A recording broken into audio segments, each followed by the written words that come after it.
Bom, então, para quem está nos assistindo, eu sou Luiz Fernando Petri Filho, sou psiquiatra, trabalho na Trial Care, uma clínica especializada em depressão refratária. Quem está comigo aqui hoje é o Ivan Barimboim, doutor Ivan, que tem uma clínica em São Paulo. E o Ivan, ele é um dos pioneiros no uso de cetamina aqui no Brasil para depressão refratária. Então, Ivan, eu vou pedir para que você novamente fale um pouquinho sobre você e a tua experiência sobre o uso de ketamina, por favor. Ok. Obrigado, Fernando, pelo convite aí. É um prazer estar aí contigo. Bom, meu nome é Ivan Barimboim, eu sou médico psiquiatra, formado ali na UFRJ, Rio de Janeiro, e como a gente estava conversando antes, né, eu sempre, assim, desde o começo da minha formação, né, na residência e tal, já comecei a notar que a gente conseguia ajudar muita gente, porém, com os tratamentos convencionais, porém existiam alguns casos, né, que a gente não conseguia ajudar e me dava uma certa aflição de não poder oferecer mais nada, né? A pessoa perguntava, mas não tem mais nada, não tem mais nada? Eu falei, não tem. E aí eu fiquei sabendo sobre a cetamina, li alguns estudos, resolvi estudar isso cientificamente, fazer um doutorado, etc.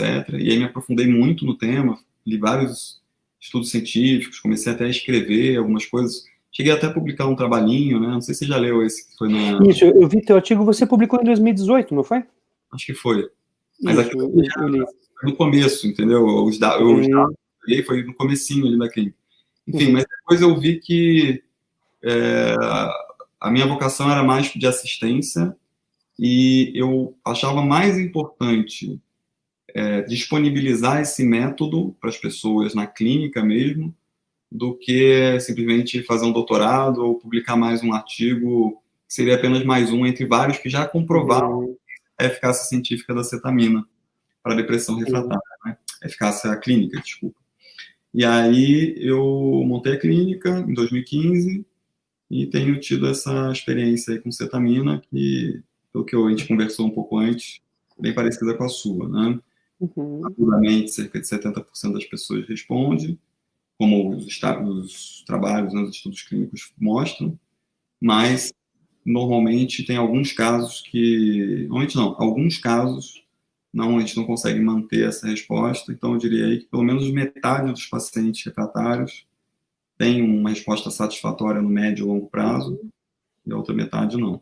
Então, sem dúvida, como diz o Thomas Insel, né, ex-diretor do Instituto Nacional de Saúde Mental dos Estados Unidos, essa, sem dúvida, é a maior novidade psicofarmacológica no tratamento da depressão refratária, ou tratamento da depressão, em geral. Bacana, cara. Sem dúvida, a gente tem uma história bem parecida, né, com a molécula, com a experiência da medicação. A primeira vez que eu ouvi falar sobre ketamina em depressão foi em 2014, quando foi publicada uma revisão sistemática muito interessante, que foi aí o que abriu as portas, né, a nível mundial para esse tratamento. E eu lembro que na época, eu sempre trabalhei em ambulatório e na empresa de pesquisa clínica, então não tinha acesso a esse tipo de remédio, né? A gente não tinha acesso à medicação de uso hospitalar, remédio para anestesista. E aí, no final, em 2015, a gente foi trabalhar com a Janssen numa pesquisa de um spray intranasal que eles estão desenvolvendo. Bem interessante a proposta da molécula. A gente pode falar sobre isso um pouco mais para frente. E aí a nossa experiência foi tão positiva com o tratamento que a gente resolveu, então, começar a fazer as aplicações endovenosa e subcutânea, né? O Ivan foi um cara que nos ajudou muito na formatação da clínica. Então, finalmente posso te agradecer aí, Ivan, infelizmente não pessoalmente, né? Pela ajuda que você deu para a gente lá no começo. A gente tinha uma série de dúvidas em relação à medicação e a como comprar e tudo mais, né? E isso a gente conseguiu contigo, foi muito bacana. E desde então, realmente, a gente tem feito as aplicações. tem surgido, os colegas estão se encorajando a encaminhar os pacientes com mais frequência a partir de agora. Então, eu acho que seria bem legal a gente falar um pouco, né, Ivan, sobre para quem serve ketamina? Quem é o cara quem é a pessoa que provavelmente se daria bem com esse tratamento? Uhum. Olha, a cetamina serve indicada para casos refratários de depressão, seja ela unipolar, seja ela bipolar. Além disso, ela pode ser indicada também em casos em que é necessário a pessoa melhorar rapidamente. Então, por exemplo, a pessoa está com uma ideação suicida muito importante, está correndo realmente um risco de suicídio, 100% indicado. Inclusive, tem estudos mostrando que ele tem um efeito sobre ideação suicida, particularmente para além do efeito antidepressivo. Inclusive, tem um paciente recente, só para ilustrar um parênteses, que ele procurou a cetamina muito por isso. Olha, não consigo parar de pensar em suicídio. E ele fez algumas infusões e ele falou, olha, eu não consigo mais pensar em suicídio. O cara chegou falando que ele não conseguia parar de pensar em suicídio, né? Pensar no assunto. Então, assim, ele tem, tipo, olha, às vezes eu fico tentando entender por que eu estava pensando isso, não vem, né? Então, em alguns casos é fantástico para isso também. Então, eu diria que são essas duas indicações, ou refratariedade, ou seja, a pessoa não responde ao tratamento convencional, ou a pessoa tem uma urgência de resolver o problema dela, ou pelo menos diminuir o problema por conta de risco de suicídio, ou até, às vezes, que a pessoa não está se alimentando, não está, né, conseguindo ter o mínimo de autocuidado, também seria uma indicação. Eu acho que até para a gente deixar mais ilustrado, né, Ivan, depressão refratária é aquela depressão que o paciente já vem tratando há algum tempo e já tentou aí pelo menos 2, 3 antidepressivos. A gente sabe que costumeiramente é muito mais que isso, né? Às vezes a gente pega pacientes que já tomaram a prateleira inteira da farmácia, né, e não tiveram nenhuma melhora. Então é o paciente que ele não vai responder a um antidepressivo. E um ponto importante, que as pessoas não sabem disso, é que o paradigma do tratamento antidepressivo, ou seja, né, a maneira como os antidepressivos até aqui funcionam, a proposta de mecanismo de ação, que é aquilo que ela faz lá em nível neuronal para aliviar sintoma depressivo, ela não é muito diferente de um antidepressivo para o outro. É importante que as pessoas comecem a ter um pouco de noção sobre isso. Então, quando a gente pega lá o primeiro antidepressivo lançado no mercado lá nos anos 50, né, comparando com os antidepressivos mais recentes, né, medicação que você compra na farmácia, comprimido, pílula, eles se tornaram mais confortáveis, mais seguros ao longo do tempo. Mas o que eles fazem para melhorar a depressão não é muito diferente. O paradigma é o mesmo, né? Então, provavelmente, como a gente hoje entende que as depressões elas não são iguais de pessoa para pessoa, em termos moleculares, né? Às vezes a depressão de um paciente, ela tem uma causa molecular bem diferente da de um outro paciente. Sim. Então, provavelmente por isso, uma grande parte dos pacientes, né, houve um estudo para avaliar a prevalência de depressão refratária no Brasil, na América Latina, né, que perdurou entre 2016 e 2018, eles apontaram que no Brasil a taxa de refratariedade ela chega a 40%. Então são 4 em cada 10 pacientes que estão tratando depressão com remédio que não estão melhorando. Eu vi esse estudo. Né? Então, é crucial que as pessoas entendam isso, né?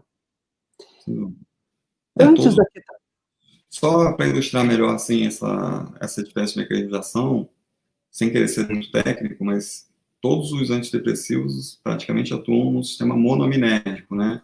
Serotonina, dopamina, noradrenalina, enfim. E a cetamina ou ketamina atua no sistema glutamatérgico. Então, realmente é outro mecanismo e provavelmente é isso que explica esses resultados mais rápidos e eficazes em boa parte das pessoas que não responderam a praticamente nenhum antidepressivo. Interessante, né? Então, é muito legal viver essa época que a gente está vivendo, né, Ivan?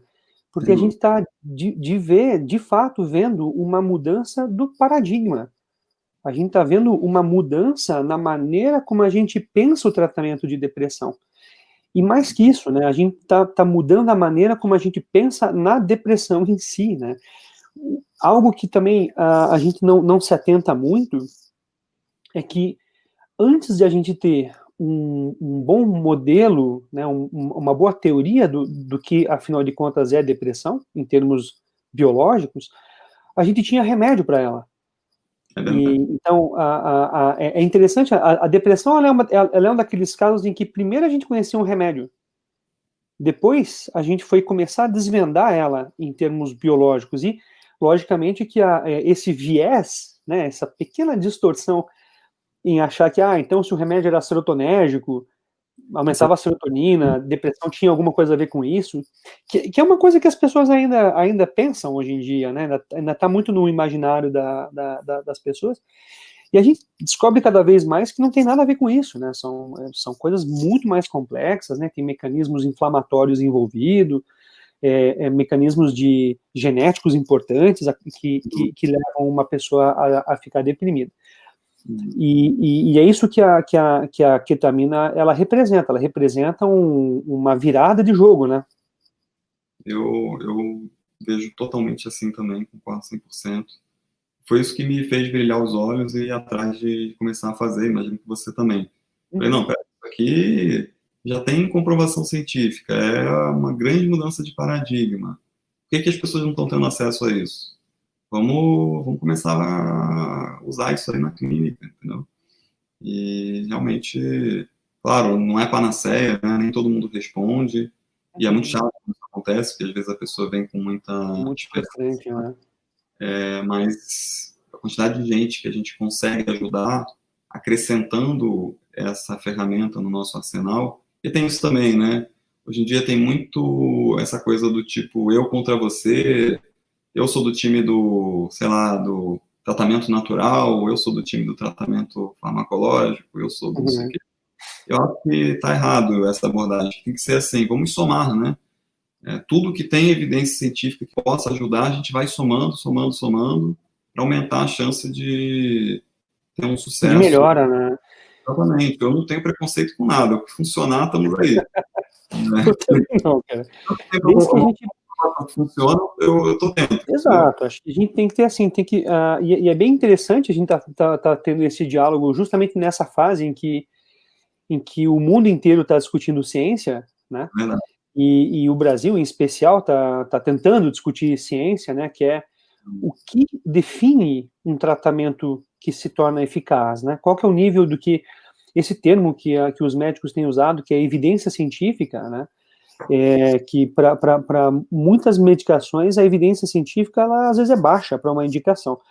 E algo que você falou é que é uma coisa que as pessoas têm que também lembrar, que é a ketamina não é mais uma hipótese antidepressiva, ela é uma realidade antidepressiva em termos científicos. A quantidade de evidência científica de boa qualidade, né, de estudo randomizado duplo cego, que é um bom padrão, revisões sistemáticas, a gente já tem de rodo. Sim. Né? Quando eu acesso lá o Medline e vejo ano a ano a quantidade de publicações em cetamina, ela está explodindo em termos de publicação. Então, assim, não há mais nada de experimental nesse remédio, entende? Sem dúvida. Inclusive, tem um estudo mostrando, comparando a cetamina com outros tratamentos, né? Para depressão, não sei se você já viu esse estudo, comparando até com ECT, EMT, né, com terapia, estimulação magnética, mostrando que a cetamina ela é superior até a ECT. Tá? Interessante. Não desmerecendo, mais uma vez, se a pessoa não responde a cetamina e a única opção é ECT, ECT. A semana encaminha uma paciente para ECT.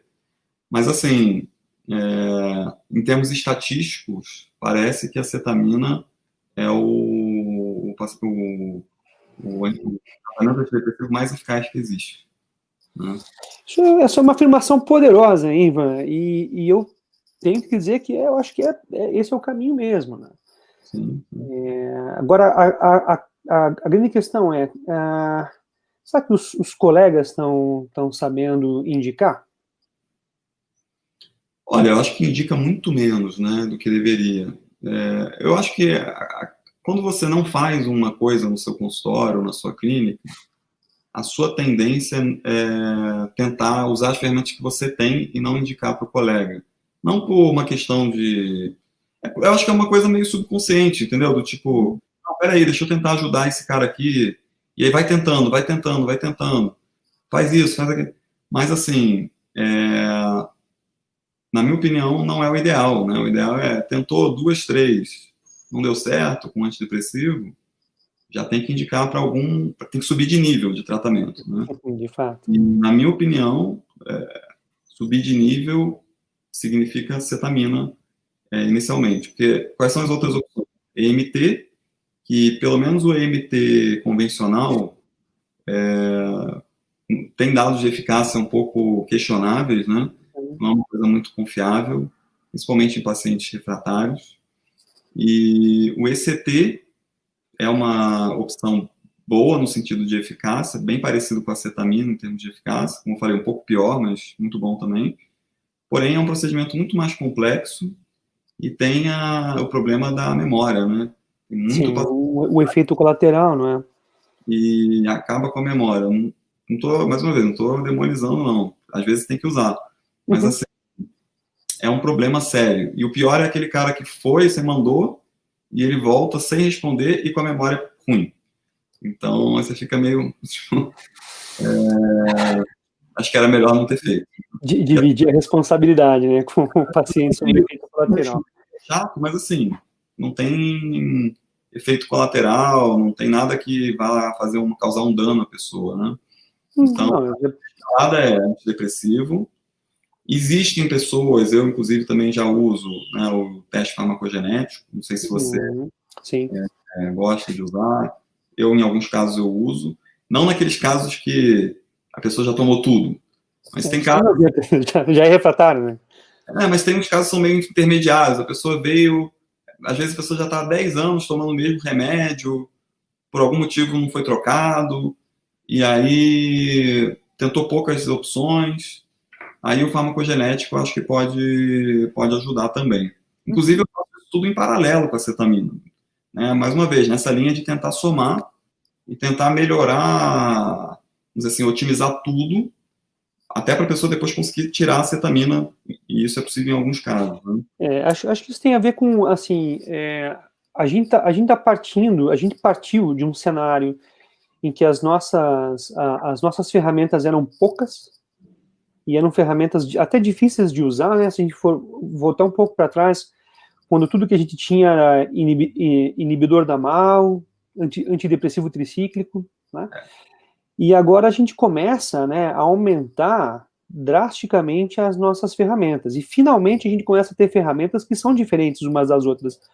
Não é, a gente está conseguindo sair do mais do mesmo, né, da psicoterapia, da psicofarmacologia em depressão. E tem muito paciente que me pergunta assim, poxa, mas por que às vezes demora tanto para o médico indicar, né? Eu acho que o ponto que você colocou é bem interessante. Como estratégia para depressão refratária, né, a gente não tinha muita coisa mesmo. Então, se você não melhorou com 2, 3, 4 antidepressivos, aí entra naquela roda viva de troca remédio, aumenta a dose, associa 1, associa 2, associa 3, né, tira tudo, coloca tudo de volta. Aliás, só um parênteses. Uma das críticas que algumas pessoas fazem é que a cetamina é off-label, né? Então, não, isso aqui é off-label e tal. Qualquer prescrição que tenha mais do que um antidepressivo em conjunto, você usar, por exemplo, psicoestimulante para depressão, off-label. Enfim, tem um monte de coisa. Às vezes o cara chega com 10 antidepressivos e tal, e acha que tá na coisa mais científica do mundo, off-label. Se eu não me engano, assim, eu posso estar enganado, mas eu acho que o olanzapina no Brasil não tem indicação em bula para depressão. Eu não tenho certeza. Eu sei que a quetiapina tem, mas o olanzapina eu diria que não, cara, sabe? Então, é isso. Acho que tem uma resistência grande aí dos prescritores de um modo geral, né? O pessoal fica muito inseguro, mas a maior parte das coisas que a gente faz em psiquiatria é off-label.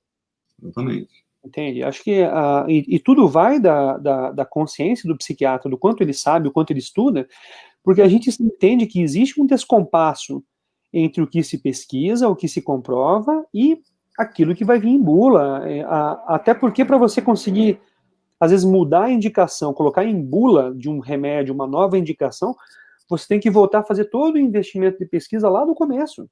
Sim, sim. E isso, às vezes, é inviável para determinado tipo de molécula. Não tem, a indústria não vai fazer isso. Então, a gente vai ficar fazendo off-label por muito tempo ainda.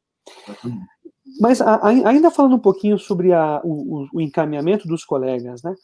É interessante porque quando você pergunta para um psiquiatra se ele sabe reconhecer uma depressão refratária, eu diria que 90% deles sabem. E sabem de forma bem precisa, olha, não responder a uma certa quantidade de antidepressivos, o paciente não tem uma resposta de uma melhora de pelo menos 50% dos seus sintomas. Muito bem.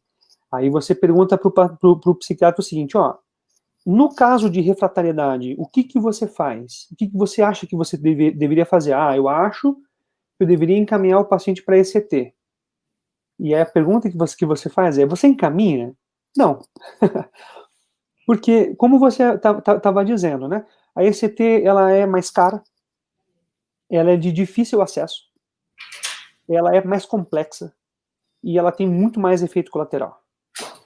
Então, o que é interessante da ketamina é que ela veio para se estabelecer exatamente nesse ponto do protocolo, né, da escolha que a gente faz pelo paciente. Então, a gente precisa começar a tornar os médicos, assistentes, um pouco mais... pessoal, agora tem uma opção que é bem equivalente, até melhor que a ECT, mais fácil, mais barata, mais acessível. Né? Agora, eu acho que você falou aí de mais barato, né? De fato, é um procedimento bem mais simples e mais barato. Porém, às vezes, infelizmente, como a cetamina ainda é off-label, os convênios ainda não cobrem, né? Uhum. Enquanto que a ECT, como um tratamento muito mais tradicional, antigo, às vezes o convênio cobre. Então, isso. Na realidade do paciente, às vezes é mais fácil de conseguir o ECT do que a cetamina. Mas eu concordo 100%. No protocolo tem que ser isso. Tentou 2 antidepressivos ou 2 esquemas antidepressivos, não funcionou, já tem que subir para o próximo nível e fazer a cetamina. Funciona muito bem. O pessoal que está... eu acredito que o spray nasal com indicação em bula de cetamina, ele deve sair no mercado a partir do ano que vem, provavelmente. O pessoal tem te procurado para conversar? Sobre o spray nasal? Uhum. Você diz da pessoal da indústria ou... O pessoal do laboratório? Não, ninguém me procurou ainda. Tá. Porque uma das coisas que eu entendo que vai ser possível a partir do lançamento dessa medicação, como ela vai vir com indicação em bula, vai ficar mais fácil para os pacientes poderem, né, junto aos seus seguros de saúde e aos seus convênios médicos, terem acesso. Sim. Isso vai ser bem interessante, sabe? Vai ver uma... Muito legal. Aí eu acho que a quantidade de pacientes que vão começar a receber um tratamento como esse, ela vai aumentar de forma bem considerável, né? Que é importante, né? Bem interessante. Você sabe quanto que vai ser o frasco da cetamina? Não tenho ideia ainda de quanto isso vai custar, não tenho a mínima ideia. Falei, mas eu agora comecei a usar intranasal manipulado. Acho que eu cheguei a te falar, né? Você tinha comentado comigo. Então, muito interessante, assim. É a cetamina mistura racêmica, tá? Não é a acetamina. Mas eu tenho tido uns resultados bem interessantes. Tem pessoas que preferem, mas, por exemplo, essa semana mesmo eu tive 2 respostas assim fantásticas com pacientes que estavam com tratamento com spray intranasal manipulado. Cetamina racêmica. Interessante, né? E aí se a pessoa nunca fez, eu já começo com uma dose de 1 mg por quilo, porque a absorção é 50%. E pacientes que estão acostumados já a fazer endovenoso, eu normalmente multiplico por 3 a dose, porque pelo que eu vi, é o que realmente gera alguma equivalência, entendeu? Por exemplo, essa dose do Spravato que eles fizeram nos estudos, que é dar 56 miligramas para todo mundo. Entre 56 e 84 miligramas. Isso varia um pouco. Eu acho que talvez os resultados pudessem ter sido melhores se tivesse sido doses um pouco maiores. Muito provavelmente, cara. Eu concordo contigo. De qualquer forma, os resultados eles foram bons, sabe? Então, é uma daquelas coisas que acontece quando um remédio ele é estudado de início. Você tem lá uma certa noção da literatura, e até eu lembro que os estudos de absorção, eles demonstraram lá uma boa absorção nasal da molécula, mas é como tantos outros remédios que a gente começa a usar e descobre que, parece que a dose ela é mais alta do que a gente pensava, né? Especialmente porque durante uma fase de pesquisa, como há uma grande preocupação com segurança, então, às vezes se escolhe uma dose menor do que a dose mais eficaz, de repente você até sabe que a dose mais alta é mais eficaz, mas por questões de segurança, né, o pesquisador escolhe uma dose mais baixa, vai conseguir comprovar que o remédio é seguro e a partir daí poder fazer a pesquisa. Aliás, Ivan, vamos falar um pouquinho sobre a segurança do tratamento? É uma coisa que os pacientes sempre perguntam, mas é seguro? Porque é um remédio anestésico, tem efeito colateral, é seguro, né? Olha, muito seguro. Eu estou há 5 anos fazendo e nunca tive nenhum problema relevante, nem clínico, nem psiquiátrico, advindo da cetamina. Eu diria, assim, eu já perdi a conta, tá? Eu estava contando até um certo momento, eu acho que eu já fiz mais de 6.000 infusões, tá? E eu nunca tive nenhum problema sério. Tem problemas, às vezes? Tem. Vou te falar quais são, você deve saber, certamente. Então, náusea, eventualmente, assim, pode até ter vômito, já tive alguns casos de vomitar. Esse é o pior, assim, que a pessoa aí gera uma bagunça, assim, na clínica e tal. Mas, assim, o pior é o cara vomitar, tá? Além disso, tem os sintomas dissociativos, né? Então, a pessoa pode se sentir incomodada com esses sintomas dissociativos, sensação de estar meio fora do corpo, como se fosse uma viagem psicodélica e tal. E especialmente pacientes mais idosos, às vezes não toleram. Não gosta muito, não. E às vezes tem que parar. Normalmente eu faço endovenoso, né? Então às vezes eu paro e às vezes continuo, às vezes até paro mesmo, né? Então para você não vai rolar e tal. Ou seja, a pessoa terá sintomas dissociativos e aumenta a pressão arterial também, em alguns casos, né? Então é bom a pessoa, se ela tem algum problema de pressão, é bom estar com essa pressão bem controlada. Também, minha experiência normalmente quando aumenta um pouco a pressão, se passa de um certo limite, eu paro um pouquinho a infusão, volta, né, a pressão cai de novo, aí eu continuo. Nunca tive uma intercorrência clínica. Também existia, eu me lembro quando eu estudava isso, né, para o doutorado, existia uma preocupação se causava psicose, né? Havia uma entre sintomas dissociativos e psicose e tudo, mas também nunca ninguém ficou psicótico. É transitório, né? Eu acho que essa preocupação da ketamina com psicose, ela está muito relacionada a uma outra molécula, né, que vamos chamar assim, era o avô da ketamina, que era a fenciclidina. Isso. Que esse é um remédio que ele tinha uma potência muito alta sobre o bloqueio do receptor lá do glutamato, e essa molécula, lá nos anos 50, ela realmente fazia psicose mesmo, tanto que intoxicação por fenciclidina é o nosso modelo experimental de psicose, né, atualmente. O modelo animal de psicose é você pegar o ratinho e entupir ele de fenciclidina até ele ficar psicótico. Mas a ketamina, de fato, ela é extremamente segura nesse sentido. provavelmente porque a potência glutamatérgica dela é infinitamente menor. Então, ela não vai gerar esse tipo de coisa. O Marcelo está perguntando para a gente aqui, Ivan, se num futuro próximo a ketamina poderá ser vendida em farmácia. Olha, eu acho que no futuro isso vai acontecer, mas não no futuro próximo. Eu acho que no futuro mais distante, a médio e longo prazo. Mas eu não acredito que vai ficar para sempre tão restrito, não. Porque a gente tem medicamentos que também têm seus riscos e são vendidos em farmácia, né? Certo. Eu acho que não. Acho que não. Eu acho que não. Eu acho que no curto prazo não, mas eu acho que no médio e longo prazo, eu acho que essa coisa intranasal, de repente dar uma dose pequena, não sei.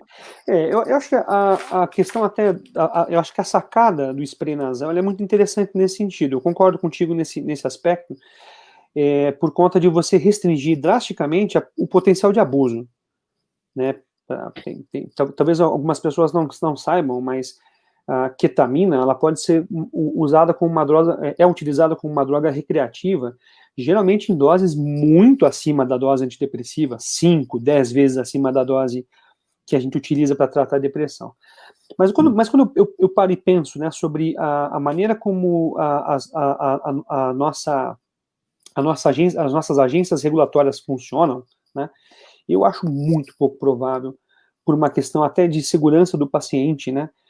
Então, eu acho que vai ser sempre uma medicação de uso restrito a clínicas, né, como a sua, como a minha, né, clínica de aplicação de ketamina. Agora, a questão, eu concordo contigo, isso gera um problema de acesso, né? A gente precisa melhorar acesso, né, ao tratamento. Uma boa pergunta, aliás, né, do pessoa que está vendo, né? Mas eu não tenho certeza do que eu falei, obviamente, mas eu acho que talvez no futuro mais médio, longo prazo, pode ser que, dada a eficácia e dado esse problema de acesso, pode ser que a coisa mude. Mas... Olha, cara, a gente ainda precisa de receita azul para prescrever benzodiazepínico, bicho, que é um troço que tem um nível de segurança absurdamente estabelecido, né, e a gente ainda tem essa dificuldade, né. A gente tem que tentar, acho que, agir no sentido de desmistificar, realmente, né, Ivan? É vendido com receita amarela anfetamínicos, né? Exato. Então, eu não vejo a ketamina mais perigosa. É mais perigosa no sentido de que na hora que a pessoa toma, ela não pode, por exemplo, dirigir de jeito nenhum, sair na rua, não sei o quê. Nesse sentido, sim, mas estou falando assim, no sentido de, por exemplo, causar algum dano à saúde e no sentido de causar vício, existem remédios que já são vendidos em farmácia que têm um potencial lesivo muito maior que a ketamina. De fato. De fato. Mas uma pergunta... Depois a gente faz uma aposta e quem perder tem que visitar o outro e... Tá bom, cara, vamos tomar um vinhote aí junto. A Cíntia está perguntando, a Cíntia está fazendo uma pergunta bem interessante aqui, Ivan, que é: por que os psiquiatras não indicam infusão de ketamina e ficam prolongando o tratamento com medicação mesmo após anos? Eu imagino que sem melhora, né? Então... Você quer responder ou quer que eu responda? Olha, Cíntia, a gente falou há pouco sobre isso.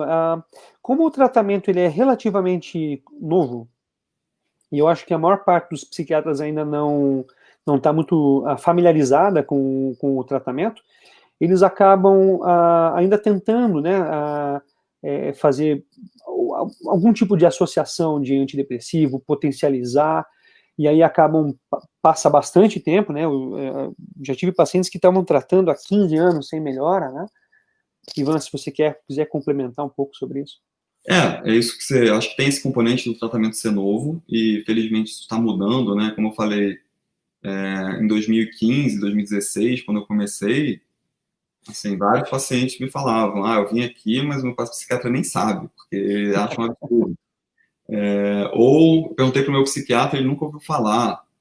Hoje em dia já não é mais assim, né? Eu acho que hoje em dia, se o psiquiatra não ouviu falar ou não tem, ele não precisa ter experiência com isso, que nem a gente tem. No nosso caso é bem particular, mas assim, se a pessoa, o profissional, o psiquiatra, nunca ouviu falar ou não sabe, ou Aí eu acho que ele está já desinformado em relação a isso, né? Já deve fazer tempo que ele não frequenta um congresso. Tá? Hoje em dia, todo congresso tem alguma palestra Tá sobre falando, né?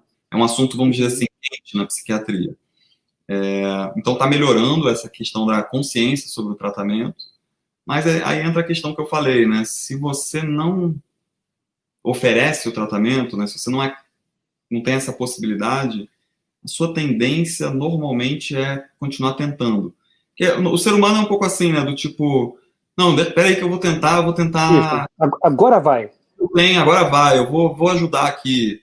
E normalmente Eu vou, eu vou mas fazer o esquema terapêutico mais potente que eu conheço. E o problema é esse, né, Ivan? Aí entra também uma questão que os colegas eles têm que ficar muito atentos, né? Quando você pega lá o levantamento do STAR-D, né, que foi esse foi um acompanhamento de super longo prazo de pacientes com depressão, que você conhece, eu conheço, e que eles confirmaram nesse estudo algo que intuitivamente a gente já sabia, né? Que quanto mais um paciente não responde a um remédio, a uma medicação em si, maior a chance dele não responder ao próximo. Entende? Porque justamente aquilo que a gente estava falando, os antidepressivos, eles não são tão diferentes entre si naquilo que eles se propõem a fazer para tratar a depressão. Eles podem ter algumas diferenças e tal, mas no final das contas, você não responder com um ou dois é mau sinal. Então, a chance de você não responder com o próximo, ela só vai aumentando, né? Fica à vontade. Não, o que eu ia falar é que, assim, hoje em dia existe esse outro avanço, que é o teste farmacogenético, que em alguns casos pode fazer uma diferença, né? Então, por exemplo, às vezes até sem usar o teste, você tendo esse, vamos dizer assim, essa revisão mais fina da farmacoterapia, por exemplo, saber qual enzima que metaboliza qual remédio, a farmacodinâmica de cada um de uma maneira mais detalhada e tal, às vezes você consegue trocar para um remédio que realmente seja um pouco mais diferente. Às vezes eu vejo assim, tá, o que você já tomou? Aí a pessoa fala os medicamentos, tipo, exatamente iguais. Eu já tomei citalopram, sei lá, sertralina, ponto. Doutor, já tomei tudo. São medicações muito parecidas, né? Isso, para mim, tá claro que não tomou tudo. Tem muita opção aí. Às vezes eu nem indico acetamina, por exemplo. Entendeu? Então, assim, tem esse outro lado também, que é essa forma, às vezes, né, meio irracional de trocar o remédio, sem ter um critério mais técnico ligado à farmacodinâmica ou à farmacocinética, né? Ou seja, a metabolização e mecanismo de ação dos remédios. Então, tem isso aí também. Mas, sem dúvida, tem o popular dar murro em ponta de faca, né? Tem caso que tentou tentou três, mudou, já uma coisa mais científica, não funcionou, tem que ir para o próximo nível, né? Sem dúvida. O Marcelo fez uma outra pergunta interessante aqui, que é, ele pergunta, olha, com 10 a 12 sessões, a maioria dos pacientes respondem bem, e eles podem ter uma vida relativamente normal com o uso da medicação tradicional? Marcelo, esse é um ponto bem interessante. Olha, a gente entende o seguinte, que se o paciente está usando um antidepressivo e não está melhorando, a gente acredita que essa medicação ela talvez não seja necessária no longo prazo, ou ela talvez não seja tão necessária assim, certo?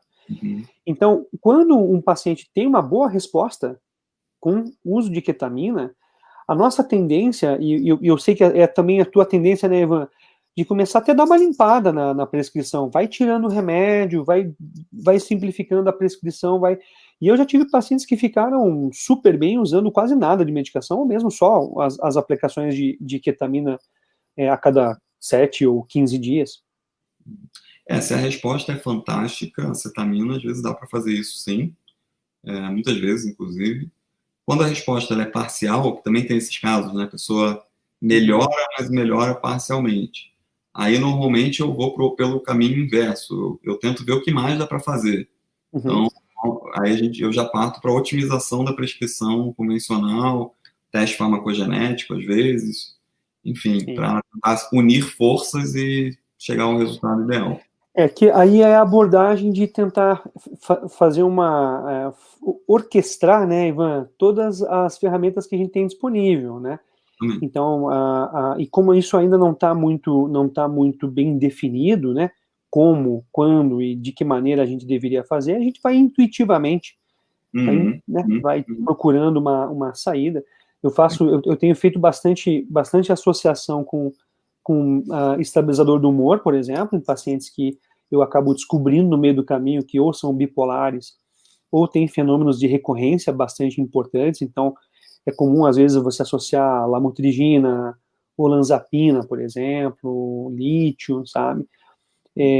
Mas, lógico, tudo isso varia muito de paciente para paciente. E acho que o ponto importante é aquele, olha, o que a gente quer é que o paciente fique bem. Esse é o foco. Independente de qual seja a mágica que a gente vai fazer, né? De qual vai ser a ferramenta que a gente vai utilizar. A questão é, a gente precisa exaustivamente tentar encontrar uma maneira do paciente melhorar. Sem dúvida. O meu foco é esse também. Então, que der para usar, se tiver que usar, a gente vai usar. Claro, também a questão de efeitos colaterais, né? Que isso também é muito comum na nossa área, né, Petri? Assim, o paciente, por exemplo, começa o tratamento com 50 quilos e termina com 100. E você fica se perguntando, mas espera aí, ninguém se preocupou nesse ínterim dos 50 aos 100? E às vezes, sobre o ganho de peso, né? Vamos tocando aí, e às vezes o paciente nem está respondendo tão bem, né? E, vamos dizer, o legado do medicamento é 50 quilos de ganho de peso, entendeu? Sim. E às vezes, vamos dizer assim, as pessoas ficam reticentes com a cetamina, mas tem várias outras medicações por via oral que, se não forem bem utilizadas, né, não forem indicadas da maneira mais cuidadosa, podem causar danos muito maiores, não tem dúvida. Realmente perigoso, né? Realmente perigoso. A gente sabe que... É um medo de uma coisa que não deveria ter medo, né? De fato. Eu acho que a gente faz parte de uma geração de psiquiatras, né, Ivan, que já pega a coisa de uma forma, a nossa esperança com o tratamento é bem diferente do que era, de repente, o pessoal que é um pouco mais antigo, né? Porque, especialmente o pessoal que fez formação lá na época que você não tinha muito recurso, e basicamente era comum ter internamento psiquiátrico, e não só falando de depressão, mas falando de outras doenças, esquizofrenia, por exemplo. A impressão que eu tenho é que o que eles esperavam do tratamento não era muita coisa. Era, por exemplo, vamos tentar ajudar o paciente a não internar de novo. Basicamente é isso. E eu acho que isso explica o porquê a gente ficou tantos anos sem grandes novidades em tratamento de depressão, porque eu acho que a ambição do médico assistente, dos médicos do modo geral, ela era baixa. Pode ser. Então, assim, se a gente conseguir evitar que o paciente interne de novo, tá bom. Mas assim, a gente não está preocupado em saber se ele voltou a trabalhar, se ele voltou a ser feliz, se ele voltou a funcionar direito, a conseguir curtir a vida dele. Não, isso não é tão importante. Pelo menos ele não internou de novo, né? E isso muda muito a partir dos anos da década de 2000, né? De 2000 para frente que a gente começou a ter aí uma busca maior sobre tratamentos de maior eficácia, que é onde a gente está agora, né? Então a gente está tendo uma mudança de paradigma mesmo sobre o que esperar de um tratamento, né? E o próprio paciente atualmente ele já está mudando um pouco esse ponto de vista, que é, não, eu preciso ficar melhor do que isso. Sim, sim. As pessoas veem tudo avançando, né? Tecnologias e outras áreas da medicina avançando, a pessoa fala assim, pô, não é possível que não tenha mais nada que possa me ajudar, eu tenho que ficar aqui, eu tenho que aceitar, né?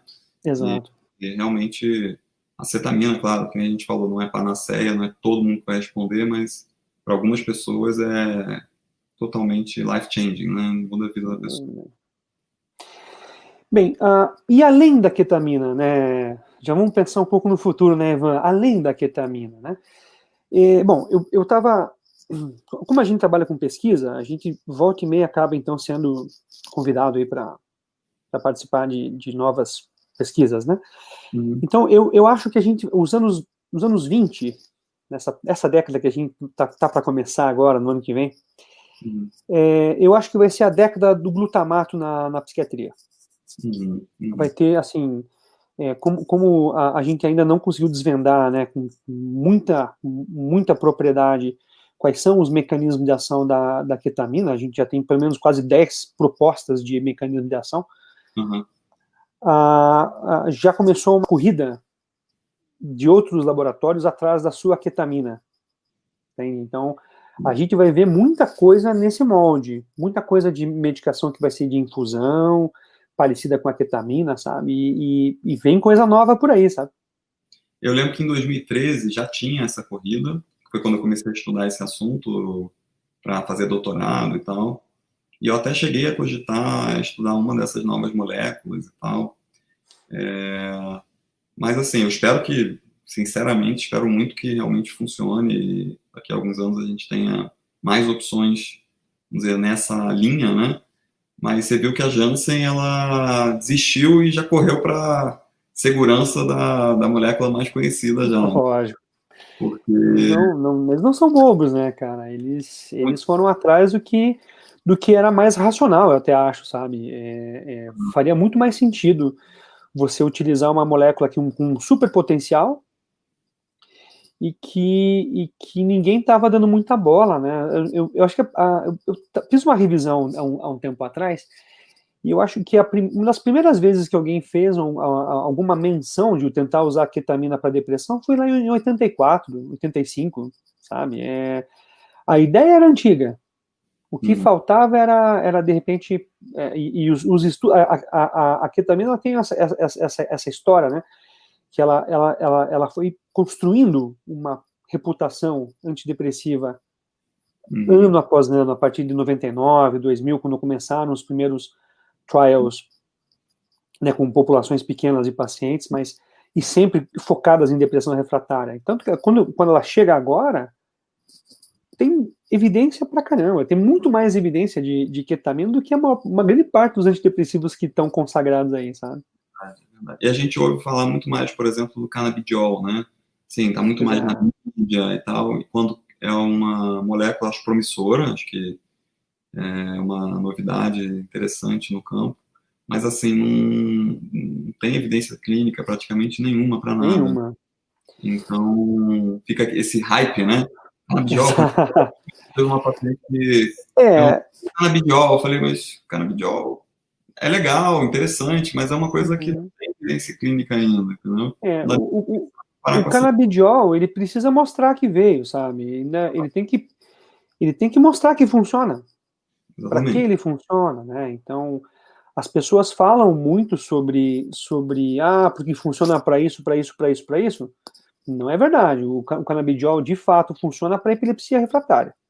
Ponto final. E parece ter alguma ação antipsicótica, mas ainda, assim, o nível de evidência, se você compara canabidiol para depressão refratária com ketamina, não tem comparação em relação à evidência científica. Sabe? Então, só que às vezes as pessoas não, né, elas vão pelo que a mídia fala e tal. De fato, né? E acaba havendo uma confusão.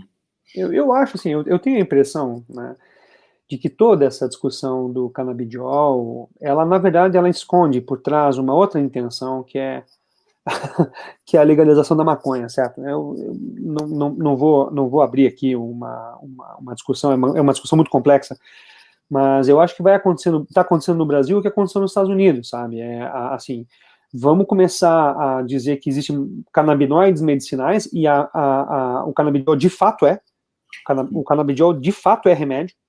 Sim. É diferente do THC, que não é remédio. Sim. Sabe? Mas o problema é assim, então vamos bombardear as pessoas dessa informação para que elas procurem os médicos para fazer a prescrição. E a gente tem visto isso. Tem muito paciente chegando no consultório pedindo, eu queria uma prescrição de canabidiol, porque eu ouvi dizer que é bom para depressão, que é bom para ansiedade. Eu digo, olha, isso não é bem verdade, sabe? Infelizmente... Para ansiedade já tem um pouquinho mais de dado clínico, mas também é bem preliminar, né? Sim. Tem uns estudos lá do pessoal de Ribeirão Preto, algumas coisas que eles fizeram para fobia social, não sei se você chegou a ver. Sim, é bem legal, interessante, mas ainda é preliminar. Eles têm uma linha de pesquisa interessante em autismo do canabidiol, que eu acho que agora eles estão indo para a fase 3, se eu não me engano, sabe, dessa pesquisa. Então, lógico, essa é a diferença da ciência. A ciência, ela não é não existe uma verdade absoluta. O que hoje é algo que a gente não sabe muito bem, amanhã pode ser fato, né? E o que hoje pra gente é fato, amanhã não era bem assim, era diferente. Né? Bom, Ivan, então, olha, eu acho que a gente já foi um bom bate-papo, acho que foi bem bacana. Eu gostaria que você, então, falasse para o nosso público aí sobre algumas considerações finais, para a gente já ir fechando, já passaram das 10 horas. Bom, vamos lá. Olha, acho que a mensagem principal para o público é que se você é uma pessoa que não está respondendo, você conhece alguém, um familiar que não está respondendo ao tratamento convencional para depressão, é importante que você saiba que existem alternativas.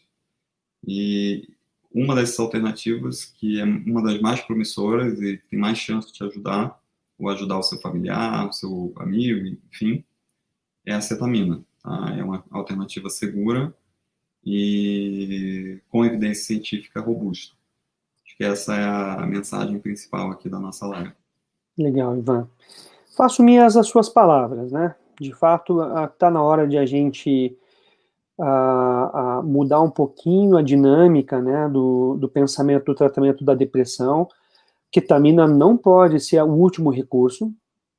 Esse é um ponto importante. A gente não pode deixar a ketamina por último, porque o por último pode ser 5 anos depois, 10 anos depois, e aí você tem toda uma cronificação, né? Depressão cronificada, ela é difícil de tratar, né? Você já tem mais de 2, 3 anos de doença, o cérebro já sofreu um tanto mais, né? Então, a gente precisa mudar um pouco esse ponto de vista. Não dá para utilizar os bons recursos de resgate do paciente refratário por último. Isso tem que mudar essa mentalidade. Né? Não sei se para você, para mim, basicamente só chega paciente que já está com mais de 5 anos de doença. Muito raro chegar. Muito comum, muito comum. Justamente por essa demora no encaminhamento. Uhum. Então, eu acredito que à medida em que os pacientes sabem disso, fica mais fácil para que eles comecem a conversar com os seus médicos e debater essas possibilidades. Eu tenho aqui na cidade alguns bons colegas que, alguns anos atrás, se encorajaram, né, por estarem muito angustiados com pacientes que não respondiam, e começou a nos encaminhar pacientes. Começaram a nos encaminhar pacientes e tiveram boas respostas. E hoje, né, ficam bem aliviados com o fato de que existe uma possibilidade a mais. Então, não fica mais naquela de ficar angustiado com um paciente que não melhora. Né? Sim, sim. Beleza? Ivan, muito obrigado pelo teu tempo, pela tua disponibilidade, e muito obrigado a todo mundo que ficou até agora assistindo. Para o pessoal entrar em contato contigo, Ivan, qual que é o melhor meio?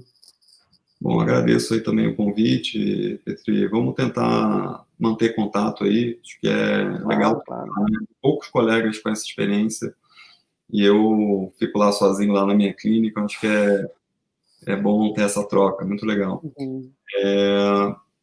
Para entrar em contato, basta entrar no meu site é clinicaohrpsiquiatria.com, lá tem todas as informações, tem o telefone 40638334, o WhatsApp da secretária 99-413-1845, enfim, se digitar meu nome no Google, você vai encontrar. Essa é uma das coisas mais bacanas, o Google, é só colocar o nome do profissional e a gente consegue achar muita coisa, né?